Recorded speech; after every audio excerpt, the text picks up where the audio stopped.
Wisdom, wisdom, that's the test. Which rival wisdom team is best? Quote definitions and synergies defined by Claude AI, coordinated by Grandpa Lou Valier. Take care and enjoy.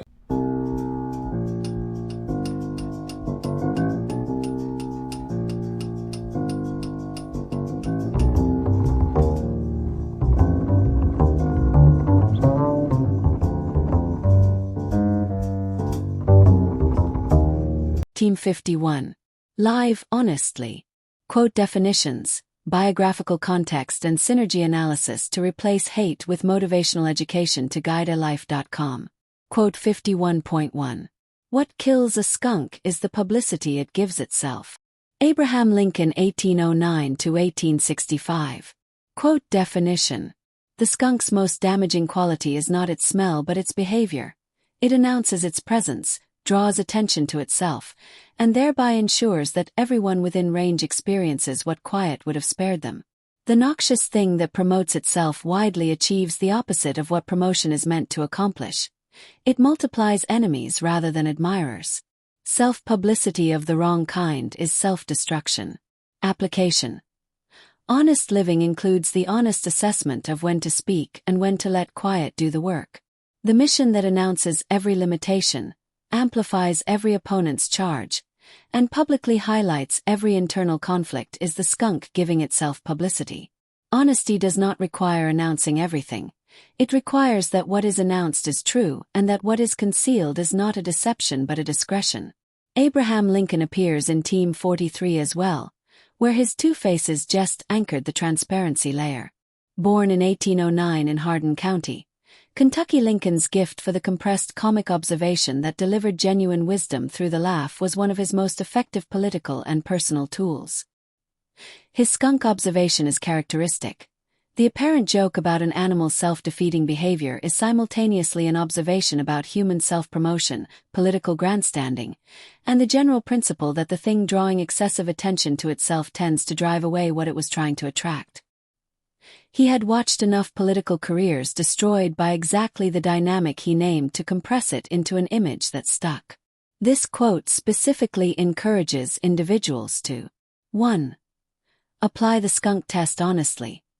Is the publicity being given to this thing, this grievance, this limitation, this conflict, amplifying its damage beyond what quiet would have allowed? 2. Recognize that honest living includes the honest discretion of not giving every noxious thing the publicity that multiplies its reach. Silence about what does not deserve amplification is itself a form of honest wisdom. 3. Apply Lincoln's comic wisdom to the mission. Not everything that could be said should be said, and the discernment to know the difference is itself a form of the honest living that avoids the skunk's self-defeating publicity. Quote 51.2. Better a diamond with a flaw than a pebble without. Confucius 551 to 479 BC. Quote definition. Genuine worth, the actual value of a person, a work, or an undertaking, is not negated by the presence of imperfection. The diamond with flaw is incomparably more valuable than a flawless pebble, because the fundamental nature of the thing is what determines its worth, not the absence of all defect. Honest living includes the honest acknowledgment that imperfection does not negate genuine value. Quote application.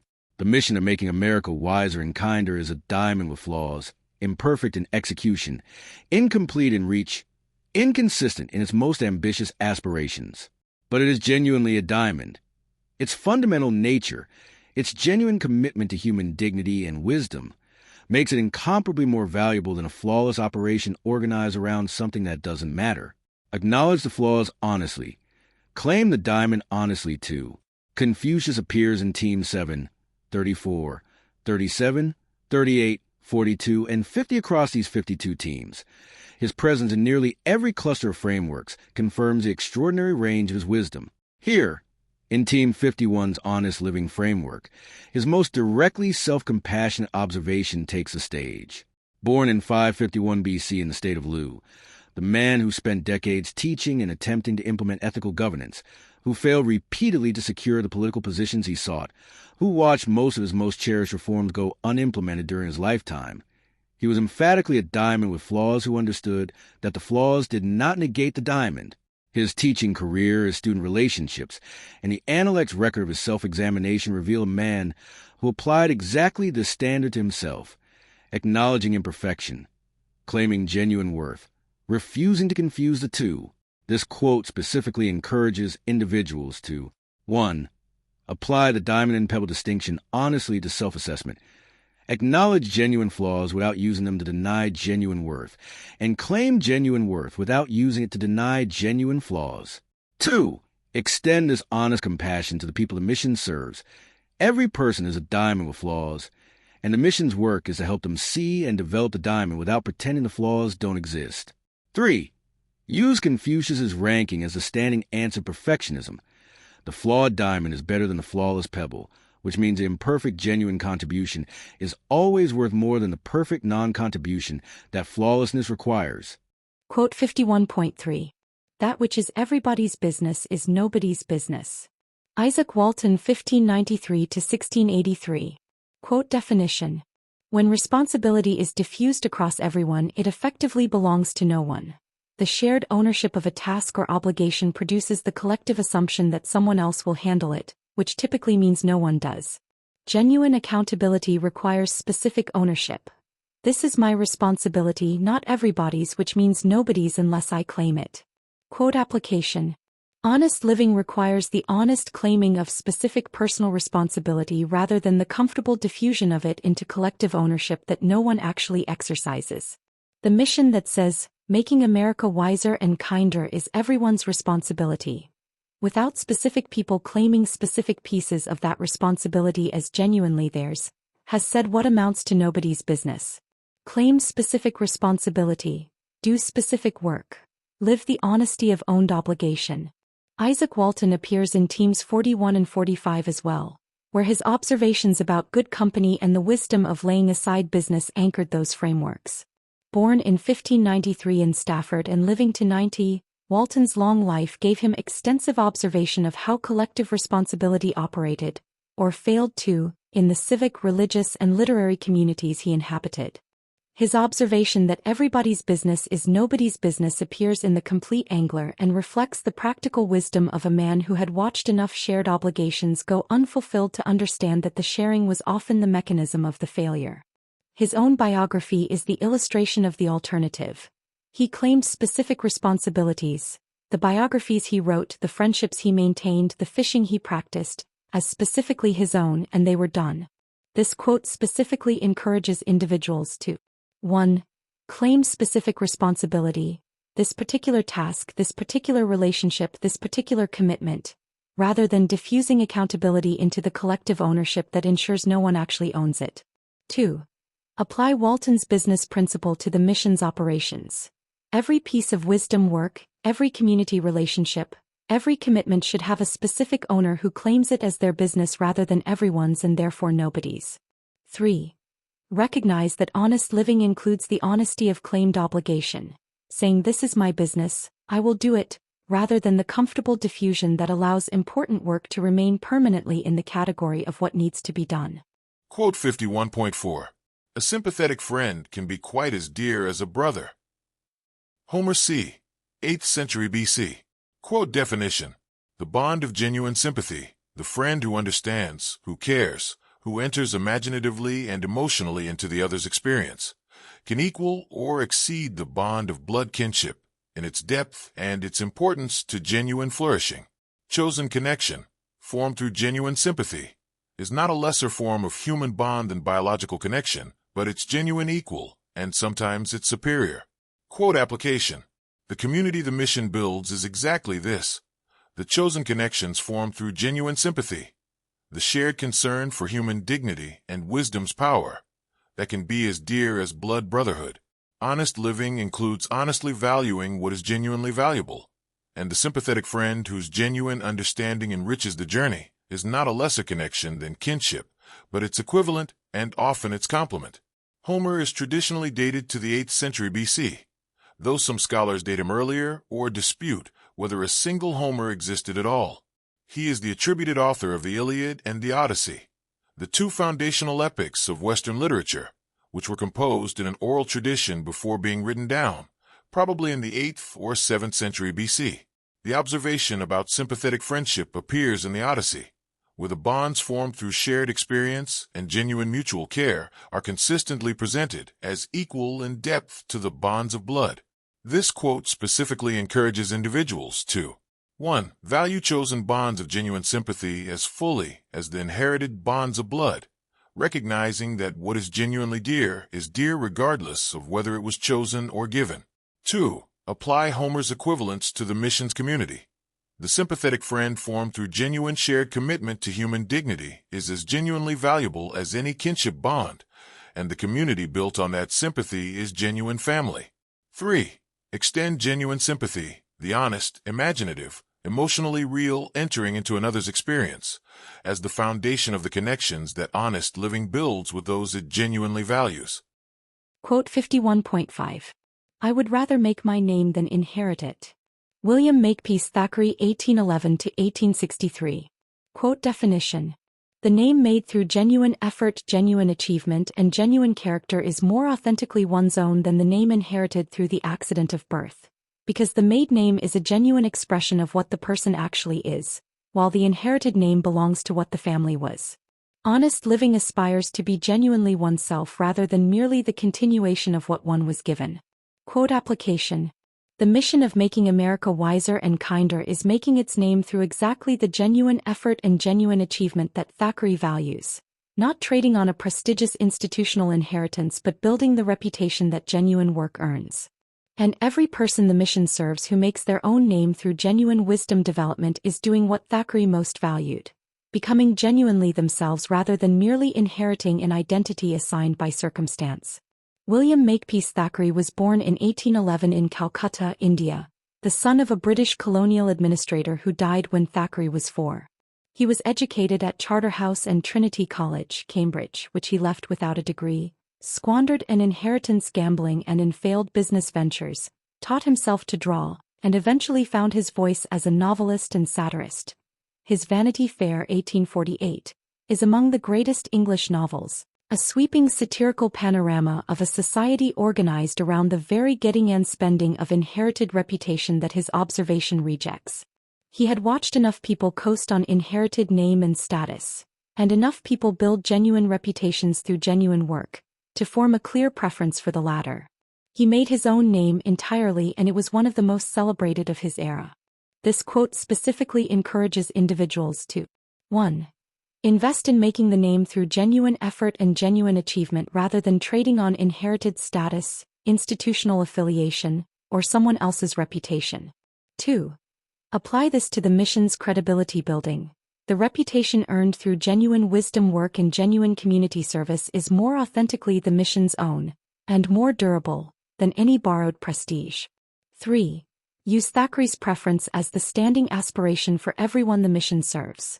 The name made through genuine wisdom development and genuine character is more genuinely theirs than any identity inherited by circumstance. Quote 51.6. There is no greater harm than that of time wasted. Michelangelo 1475–1564. Quote definition. Among all the losses available to human life, of money, of health, of relationships, of opportunity, the loss of time is the most irreversible and therefore the greatest. Money can be recovered, health can sometimes be restored, relationships can sometimes be rebuilt, but time spent is gone permanently and utterly, and what was possible in that time is permanently unavailable. Wasted time is the loss that admits of no recovery. Quote application. Honest living includes the honest accounting of time, the irreversible resource whose waste is the greatest available harm.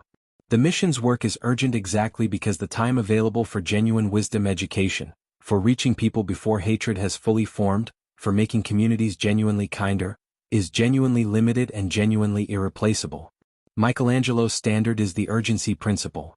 There is no greater harm than wasted time, which means there is no greater priority than using it well. Michelangelo appears in teams 7, 13, and 27 across these 52 teams. His observations about self-faith, attention to detail, and trifles making perfection have anchored multiple frameworks. Here, in Team 51, his most urgently practical observation takes the stage. Born in 1475 in Caprese, Tuscany, Michelangelo worked with a productivity that makes his observation about wasted time feel autobiographical. He carved the Pietà at 23, the David at 26, painted the Sistine Chapel ceiling over 4 years between 33 and 37, designed the dome of St. Peter's Basilica, and continued producing work of extraordinary quality until his death at 88, across 65 years of sustained creative output. He understood wasted time as the greatest harm because he had experienced no wasted time himself and could therefore calculate precisely what it would have cost him. This quote specifically encourages individuals to 1. Account for time with the honesty that its irreversibility demands.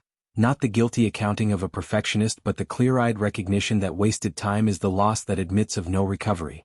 2. Apply the urgency principle to the mission, the time for reaching communities before hatred is fully formed, for sharing wisdom while minds are still genuinely open, for building genuine human connection, is genuinely limited and genuinely irreplaceable. 3. Use Michelangelo's standard as the standing motivation. The greatest available harm is wasted time, which makes using it well, in genuine wisdom work, in genuine community building, in genuine human service, the highest available priority. Quote 51.7.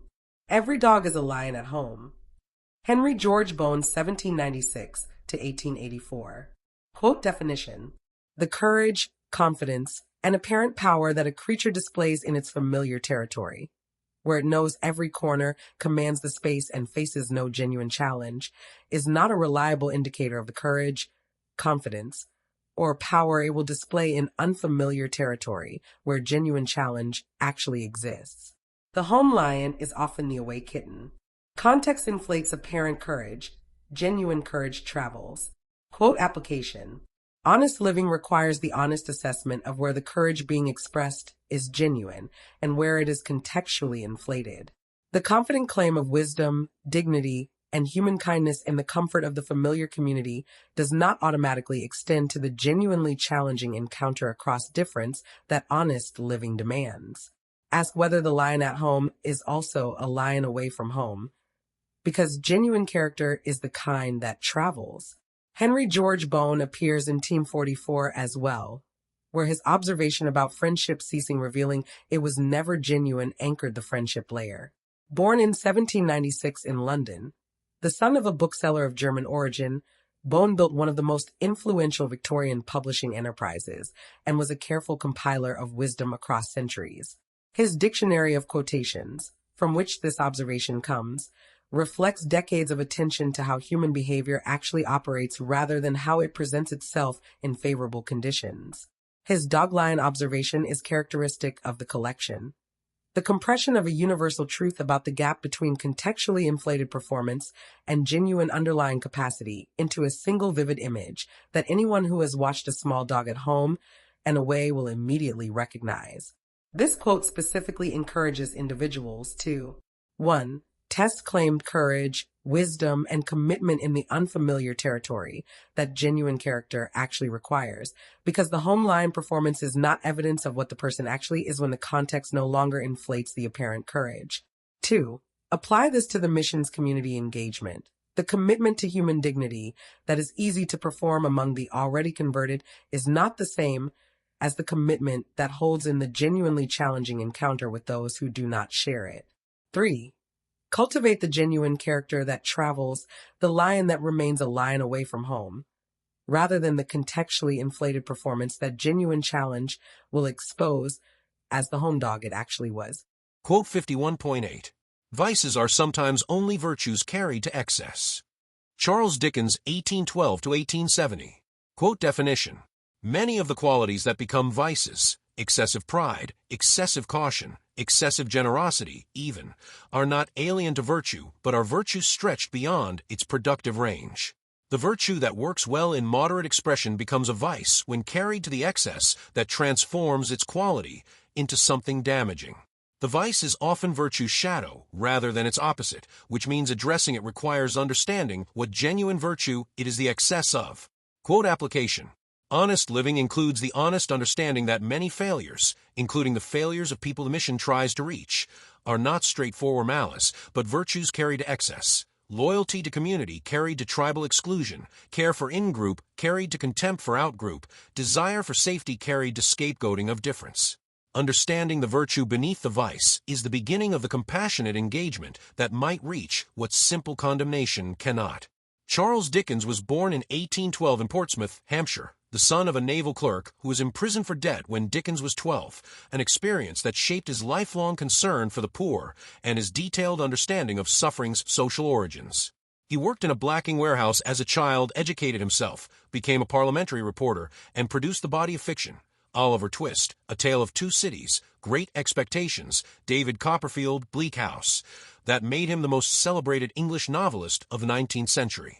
His observation about vices as virtues carried to excess reflects both his novelist's close observation of human character and his consistent understanding that the people who did the most damage in his novels were rarely simply evil. They were people whose genuine qualities had been twisted, amplified, or misdirected beyond the range in which those qualities served rather than harmed.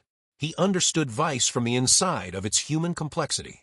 This quote specifically encourages individuals to 1. Look for the virtue beneath the vice in the people the mission most needs to reach, the loyalty carried to tribalism, the care carried to exclusion, the pride carried to contempt, because understanding the virtue is what makes compassionate engagement possible.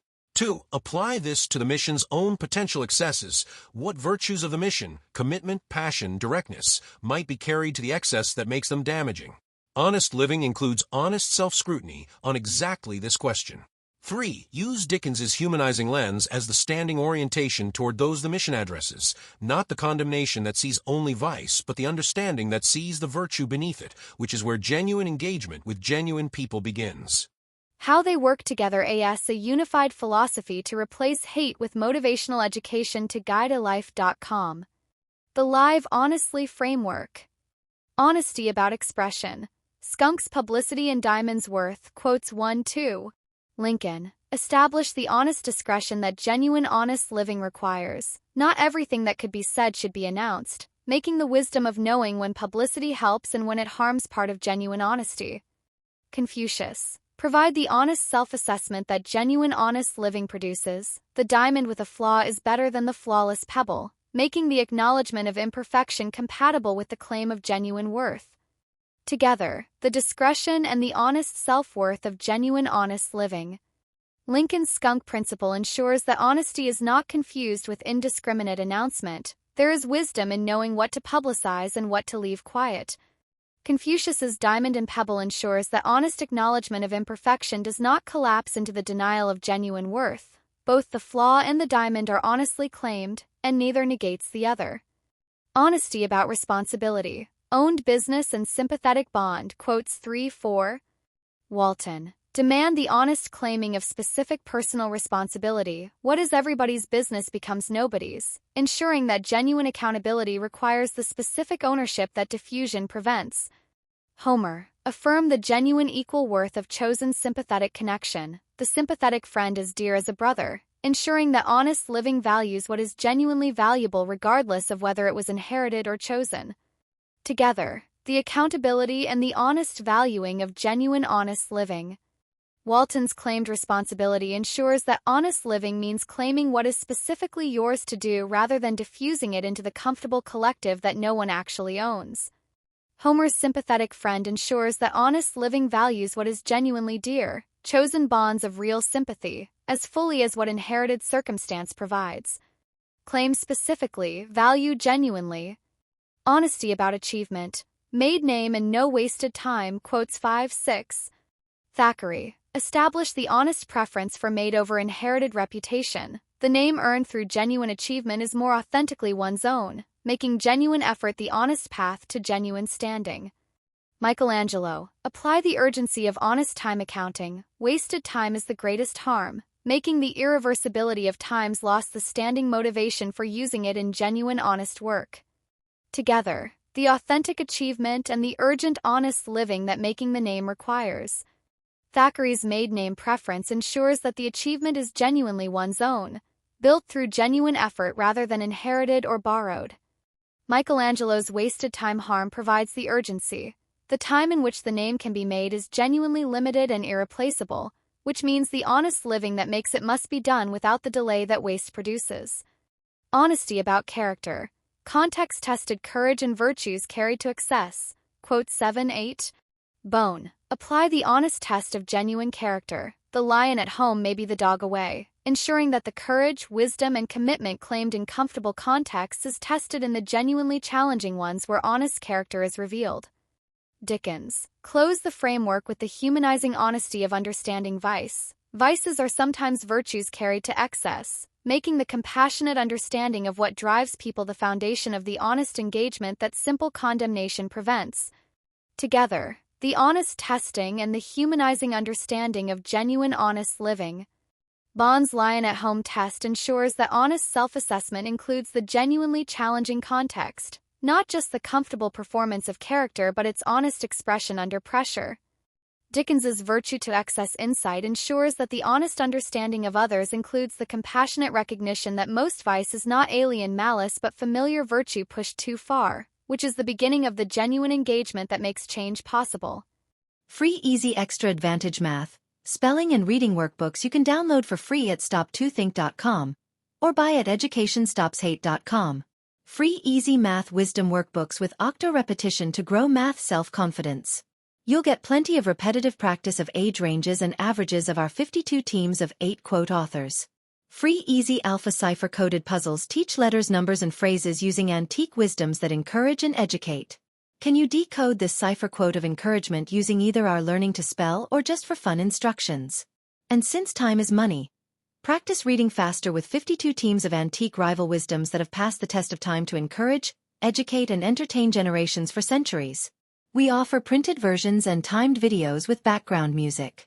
Sign up for free weekly emails of 52 teams of antique rival wisdom workbooks with easy math, spelling, and reading practice. And, if you'd like to get paid for sharing our wearable wisdoms, keep this in mind. Everyone I know wears a shirt, and most of us change them daily, so change your shirt and change the world. Social equalities are blatantly subliminal antique positive wisdoms repetitively shared without saying a word. This applies to all our wearable shareable wisdoms. Like pretty witty baby onesies and baby tees that you and others will see and read multiple times a day. The same is true with pretty witty kids, but they'll also share these wisdoms with anyone that can read at daycare or school. Youthful truths let your kids gain confidence sharing antique wisdoms with their friends. Imagine them sharing words of wisdom with classmates and teachers. Therefore I think tees I wear is a super easy way to share words of wisdom that have passed the test of time. Our social equalities help make us all wiser and kinder with blatantly subliminal messages promoting a more fair and equal opportunity society for all. And don't forget our giftwisdoms.com for birthdays and holidays that makes it easy to share the wisdom with clothing, coffee mugs, and magnets. So do the future a favor by encouraging, educating, and entertaining with words of wisdom that have passed the test of time to make us all wiser and kinder. With wearable wisdoms to fit babies, kids, and adults. You can clothe a whole family, city, or state. Join the 52 of 8 today.